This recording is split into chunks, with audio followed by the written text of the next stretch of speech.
బ్రహ్మచర్యం అనేది చాలా గంభీరమైన విషయం. బ్రహ్మచర్యం వల్ల ఎటువంటి లాభాలు ఉన్నాయో చెప్పాలంటే, మీరు బ్రహ్మచర్యాన్ని ధారణ చేసి చూడండి. అప్పుడే స్వతహాగా మీకు ఆ లాభాలు అన్నీ అనుభవంలోకి వస్తాయి. అది కూడా అతి తక్కువ సమయంలోనే. ఒక నూతన ప్రపంచంలోకి అడుగుపెట్టిన అనుభూతి మీకు కలుగుతుంది. ఎందుకంటే బ్రహ్మచర్యం ఒక తపస్సు, సర్వశ్రేష్ఠ బలం. బ్రహ్మచర్యం వల్ల లెక్కలేనన్ని లాభాలు ఉన్నాయి. ఎవరైతే వారి జీవితంలో బ్రహ్మచర్యాన్ని పాటిస్తారో వారికి మాత్రమే ఇవి ఎక్స్పీరియన్స్ అవుతాయి. ఎందుకంటే బ్రహ్మచర్యం ఒక వ్రతం. మనిషి కొంతకాలమైనా దీన్ని ప్రాక్టీస్ చేసినట్లయితే దాని అనుభవం, లాభాలు ప్రత్యక్షంగా చూడగలుగుతాడు. బెనిఫిట్స్ గురించి మాట్లాడితే అన్నిటికంటే ముందు ఫిజికల్ బెనిఫిట్స్. బ్రహ్మచర్యం శారీరక ఆరోగ్యానికి ముఖ్య ఆధారంగా పరిగణించబడుతుంది. మన భారతీయ శాస్త్రాల్లో, ఆధునిక మెడికల్ సైన్స్ రీసెర్చ్లో కూడా బ్రహ్మచర్యం వల్ల మనిషి సంపూర్ణ ఆరోగ్యంగా జీవించగలడనే విషయం నిర్వివాదాంశంగా కన్ఫర్మ్ చేయబడింది.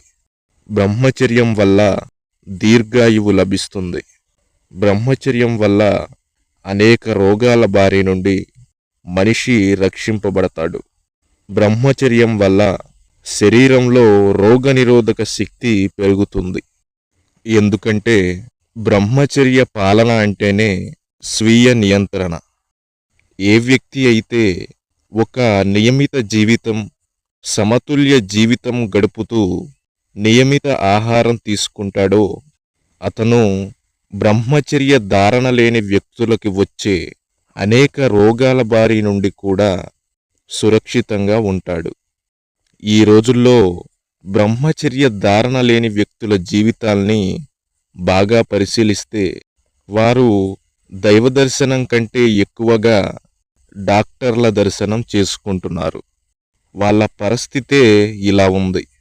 కానీ బ్రహ్మచర్య జీవనంలో ఒక తేజస్సు ఉంటుంది, ఒక ఓజస్సు ఉంటుంది, ఒక గొప్ప సామర్థ్యం, అపరిమిత బలం వారికి అనుభవమవుతుంది. ఒక అసామాన్య శక్తి అనుభవమవుతుంది.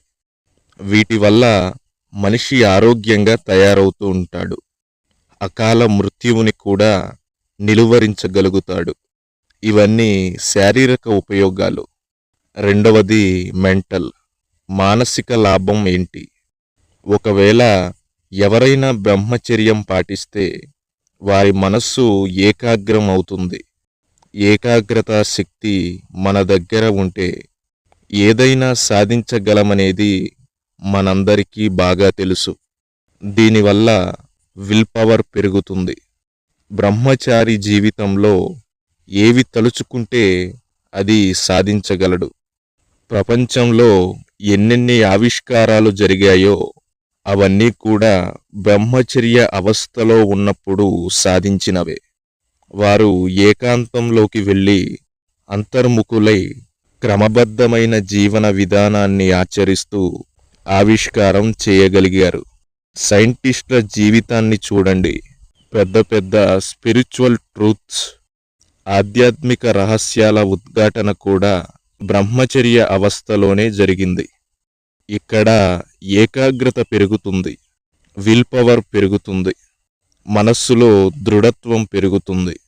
దానివల్ల ఏ కార్యం చేసినా దృఢతతో చేయడం వల్ల తప్పక సఫలత లభిస్తుంది.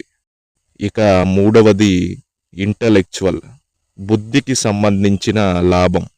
బ్రహ్మచర్య ధారణతో బుద్ధి యొక్క పరిశీలన శక్తి, నిర్ణయ శక్తి మెరుగుపడుతుంది. నాలుగవది మోరల్, నైతికత. వ్యక్తిలో నైతికత పెరిగే కొద్దీ వ్యసనాలు, చెడు అలవాట్లు అన్నీ సమాప్తమైపోతాయి. నైతికత కలిగిన వ్యక్తి సమాజానికి, దేశానికి ఒక గొప్ప సంపద. ఐదవ లాభం ఆర్థిక అభివృద్ధికి సంబంధించింది.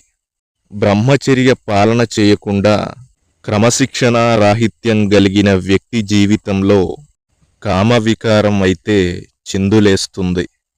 ఇంద్రియాలని తన వశం చేసుకోలేని వ్యక్తి చేసే పనులు స్వయానికి సమాజానికి కీడు చేసేవిగా ఉంటాయి. ఇక 6వది సామాజిక కోణం. సమాజంలో నేడు రాజ్యమేలుతున్న నిరుద్యోగం, పేదరికం, ఆకలి చావులు, రోగాలు వీటన్నిటికీ మూల కారణం ఏదో రకంగా కామవికారమే అనేది లోతుగా ఆలోచించినప్పుడే మనకి అర్థమవుతుంది. కాబట్టి శారీరక, మానసిక, భౌతిక, నైతిక, ఆర్థిక, సామాజిక సమస్యలన్నిటికీ బ్రహ్మచర్యమే ఏకమాత్ర సమాధానం. బ్రహ్మచర్యము లేకపోవడం వల్లనే ఈ సమస్యలన్నీ చుట్టుముడుతున్నాయని మనకి అర్థమవుతుంది. ఇక చివరిది ఆధ్యాత్మిక మార్గం. బ్రహ్మచర్య వ్రత పాలన లేకుండా ఆధ్యాత్మిక మార్గాన్ని ఊహించలేం. ఆధ్యాత్మిక మార్గానికి మొట్టమొదటి షరత్తు బ్రహ్మచర్యమే. ఎందుకంటే ఈ మార్గము మనస్సుకి, బుద్ధికి సంబంధించింది. ఆత్మగుణాలు, శక్తుల అధ్యయనాల మార్గం ఇది. ఆత్మ స్వధర్మం, పవిత్రత. పవిత్రతకు ఆధార స్తంభం బ్రహ్మచర్యమే. అయితే బ్రహ్మచర్యం వల్ల ఎటువంటి ఉపయోగము లేదు అని, వీర్యము ఒక వ్యర్థ పదార్థము అని, అది బయటకు పోతే ఎలాంటి నష్టము లేదు, అలాగే ఉన్నా ఎటువంటి లాభము లేదు అని మేధావులుగా చెప్పబడే కొంతమంది పనిగట్టుకుని మరీ ఈ అంశాన్ని గూర్చి ప్రచారం చేస్తున్నారు. అమాయకులు, సామాన్యులు, లోతుగా ఆలోచించని వారు వీరి మాటల మాయలో పడిపోయి అదే నిజం అనుకుని తమ జీవితాన్ని పాడు చేసుకుంటున్నారు. దాని కారణంగా ఈనాడు యువతరంలో బలహీనత, శక్తిహీనత, నపుంసకత్వము, సంతానహీనత ఇవన్నీ స్పష్టంగా మనకి కనిపిస్తున్నాయి. అందుకనే వీర్యాన్ని శరీరంలో ధరించడం కోసం బ్రహ్మచర్యం అనే తపస్సును, దీక్షను మహర్షులు ఏర్పాటు చేశారు. అటువంటి ఒక ధార్మిక పరంపర కలిగిన భారతీయులు తమ పరంపరను, ఇతిహాసాన్ని, చరిత్రను, ధర్మశాస్త్రాలను అన్నిటినీ పక్కన పెట్టి వీటికి విరుద్ధమైనటువంటి అల్ప మేధావులు చెప్పే మాటలు పట్టుకుని ముందుకు సాగడం చాలా బాధాకరం.